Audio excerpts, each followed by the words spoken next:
Good morning, I'm WaywornWyrm, and welcome to my channel.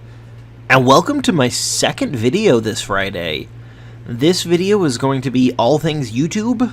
Specifically, we're going to be talking about the YouTube creator blog post, Preventing Harm to the Broader YouTube Community, and the context this post sits in. Yeah, so we are 40 days into this year. Yeah, it's the 9th today. There's 31 days in January. We're in the 9th day of February. It's day 40. And a lot has happened. There has been the whole Logan Paul thing, which I'm going to be talking about in a second because I'm positive this post is a reaction to that. Then we had the YouTube changes that I talked about last month that alter when monetization can happen. And that came out right as everyone was expecting YouTube to talk about the Logan Paul stuff. So a lot of people thought they went together, but they didn't. And then there's the really interesting timing part of this, because the guy at YouTube who is essentially in charge of all the creator stuff, a guy by the name of Robert Kinsel, I think is how you pronounce his last name. He's the chief business officer, and when it comes to us creators, he is the top person. He and Casey Neistat did an interview not too long ago that Casey's putting on his channel this Monday, February 12th. So this blog post is going up 3 days before that interview goes live, which I think is interesting. I don't know if they're necessarily connected, but it's interesting. So I assume everyone is aware of the broader Logan Paul controversy. I don't know if people know about the last couple of things that he's done in the last few days, which includes, he started making videos again, and as far as I can tell, this following bit all comes from the same video, but I'm not sure. He talks about how he's gained 1 million subscribers since the year started, which is true. He posted his video that started this whole controversy on New Year's Eve, and since that went live, he has made, I want to say, 8 videos or so in the last 40 days. He spent 21 days not doing anything. He took a 3-week break from YouTube, and he came back last week, I think. And then in a video, he talked about how he's gotten 1 million subscribers from this scandal, and how he recorded himself tasing dead animals. I don't really know how else to put that other than just out there and bluntly. He tased dead animals and he put it up because apparently he has learned nothing And then he did something else I'm not really clear on, but it was basically allowing him to monetize a video that related to his the video that created this whole controversy. So sure, that particular video was wasn't monetized, and then just forgetting the whole, that video put so much more traffic to his site, and a knock-on effect of other videos that were monetized. But now he's doing something even more blatant, but I'm not going to talk about that because I don't really know what that is. So YouTube responded, and it responded, I think it was, I want to say it was yesterday, where they said that they would at least temporarily remove Logan Paul's ability to monetize anything. Like, he has been removed from the ads on YouTube. And a lot of people were like, okay, that's a reaction. But it caused a couple of concerns. One of the concerns was there didn't appear to be any way to stop him from trending. And he was hitting the top of trending every single day, or at least it seemed like. And since he does most of his business through selling merchandise, it doesn't matter if he makes ads if he still sells merchandise. So what's going to hit him the most, if you want to financially punish him, is make sure less people see his stuff. And then just beyond that, a lot of people were concerned about, well, what does temporarily mean? And how much is this really going to affect Logan Paul? And then today, they put out this blog post, and they're just straight up blunt. It starts off, recently we face situations where the egregious actions of a handful of YouTubers harmed the reputation of the broader creator community among advertisers, the media industry, and most importantly, the general public. In light of this behavior and our commitment to tighten our policies and communicate them more quickly and transparently, we're introducing new consequences to apply in the rare event when one creator's actions harm the entire community. Like, that's the first paragraph. They're not mincing words there. Just straight up, they're not. And that's refreshing. It's very refreshing to hear YouTube say that. Especially how it continues. Like, I'm really, really happy with this post.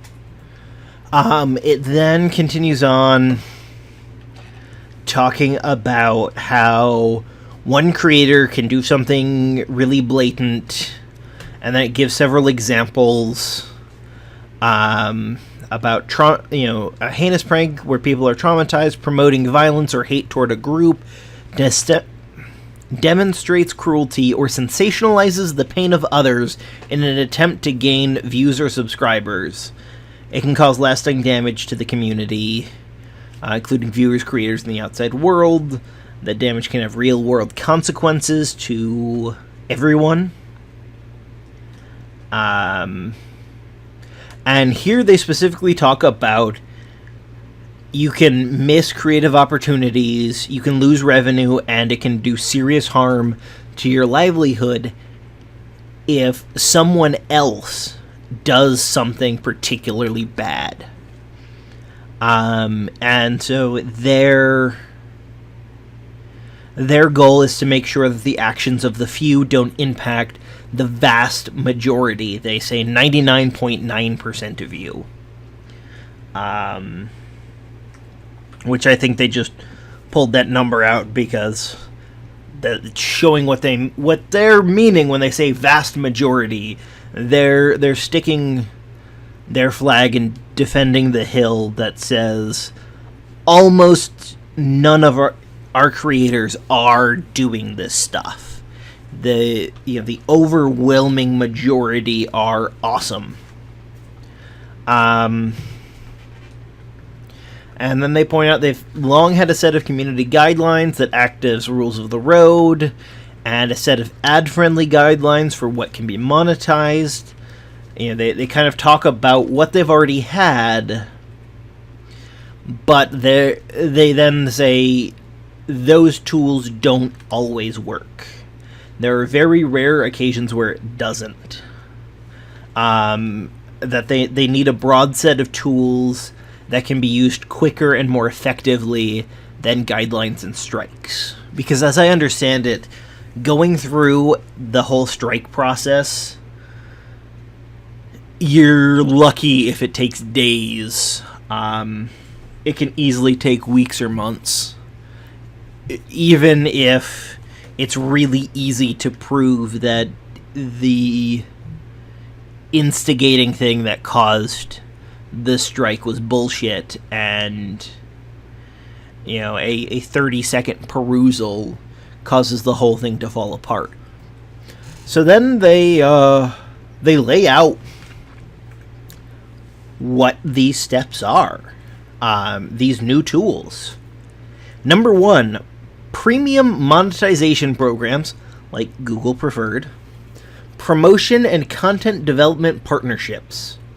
We may remove a channel from Google Preferred and also suspend, cancel, or remove a creator's YouTube original, which are what the programs that are gated behind YouTube Red are called.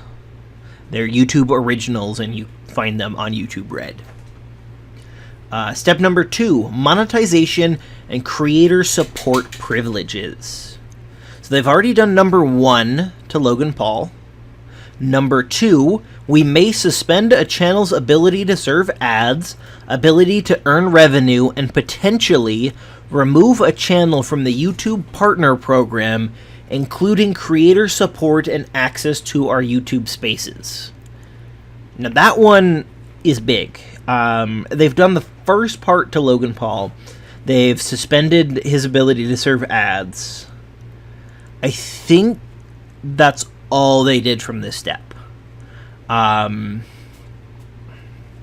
the thing is, especially for channels that aren't as big as Logan Paul, the creator support and the YouTube Spaces that growing channels are able to get is a really big deal. Like, as you pass certain milestones with YouTube, they start spending time and energy, which is ultimately money, to help you succeed. And beyond that, they have a pretty awesome catalog of both blog posts and videos to help create a channel. And that's one of the big reasons why this channel existed for almost 2.5 years before, or no, a year and a half before I uploaded my first video on it, is I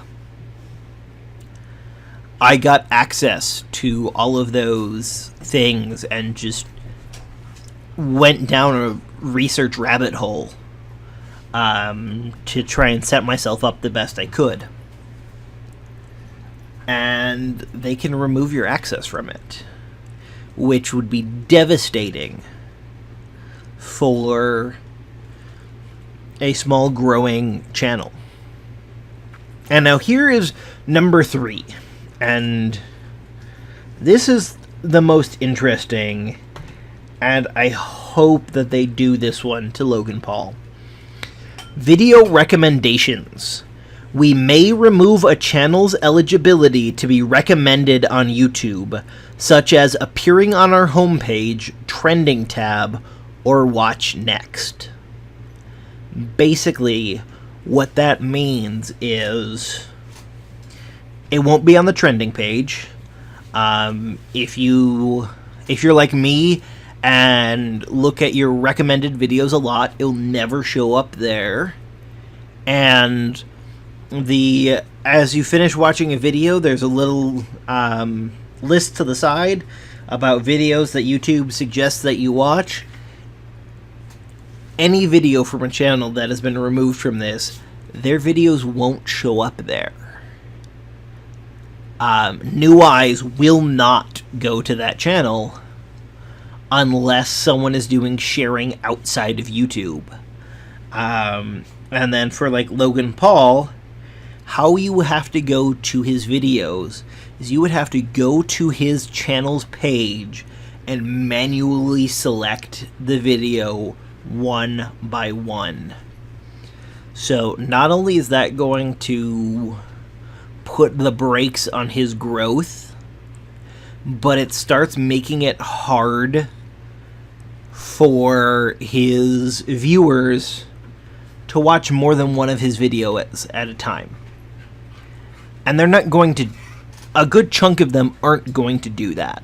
They're going to move on really quickly. It doesn't even, I'm using Logan Paul as an example. It doesn't even have to be him. That would be the death of almost any channel. They don't mention, deleting channels. They don't have to. If they do something that has a knock-on effect of causing your audience to move on, that kills your channel. That kills your channel more effectively than deleting it does. Because if they delete it, well, you can start a new one. And you can paint them as the bad guy.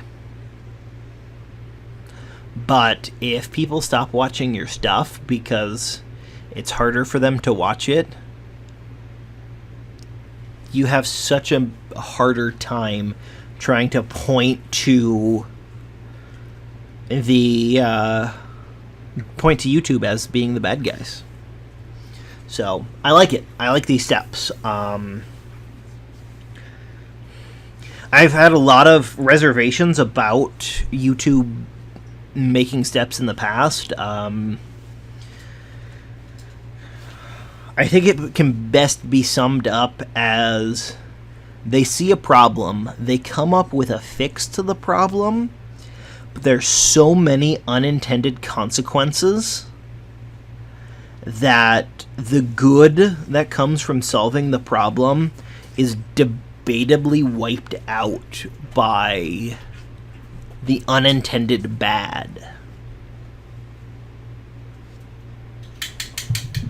So then it kind of continues for 2 more concluding paragraphs. In the past, we felt our responses to some of these situations were slow and didn't always address the broader community's concerns. Yup.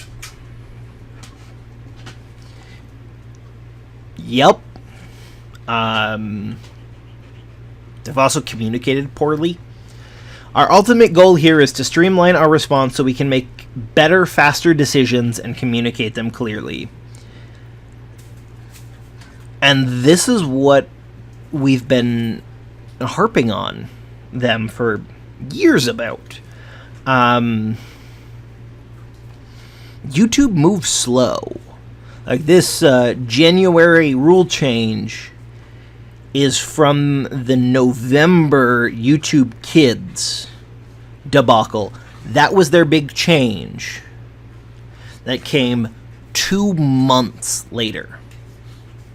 And they didn't really communicate why. I had to go to a different channel and watch someone else's video as they do a deep dive into the weirdness that is the YouTube Kids scandal. And that goes, we believe strongly in the freedom of expression, and we know the overwhelming majority of you follow the guidelines and understand that you're part of a large, influential, and interconnected community. Yeah. But we also know we have a responsibility to protect the entire community of creators, viewers, and advertisers from those rare but often damaging situations.